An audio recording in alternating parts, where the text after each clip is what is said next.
We tried Sagada Heritage Village. Grabe ang experience dito. Sobrang sulit. Parang tumapak tayo sa isang bahagi ng kasaysayan dahil nga sa mga tradisyonal na bahay dito. This place is perfect for you, for your barkada, pamilya.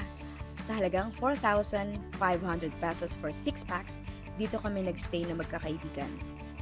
Ito yung way papunta sa kubo na tutuluyan namin. Maraming puno sa paligid at ang tahimik ng lugar. Sobrang peaceful. Actually, sarili lang namin na narinig namin nagsasalita dito at nagtatawanan. Ito ang lugar, or kubo, Lenwigan. Makikita niyong traditional pati ang bubong ng kubo. Medyo mababa nga pala ang pintuan nitong kubo, although hindi naman ako nauntog.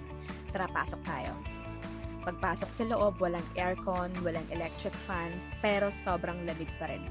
Medyo madilim nga lang dito sa baba kahit binuksan na namin ng isang ilaw. May cable din pala kayong makikita. Pwede kayong mag-charge ng phone. By the way, walang kulambo dito. Unan at kumot lang ang free. So magdala na lang kayo ng insect repellent, pero sa experience namin, wala naman kaming na-encounter na lamok or anumang insect. Sa first floor lang ito ng bahay kubo. Sa second floor, akyatin natin, may mga tulugan pa at medyo mas maliwanag dito sa taas. Kasya ang 6 na tao dito actually.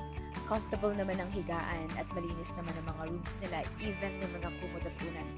Medyo kinulang lang ako sa kumot dahil sobrang lamig talaga kapag madaling araw.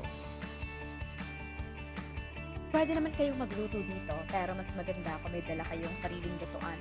Although nagpapahiram naman sila ng mga lutuan or mga gamit. Sa case namin, hindi na kami nagluto ng dinner, kumain na lang kami sa labas dahil napagod agad kami sa first activity of the day namin dito sa Sagada.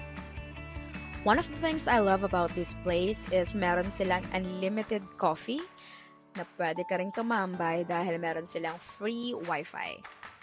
At sa gabi, we spent the night habang nagkakwentuhan sa harapan ng bonfire.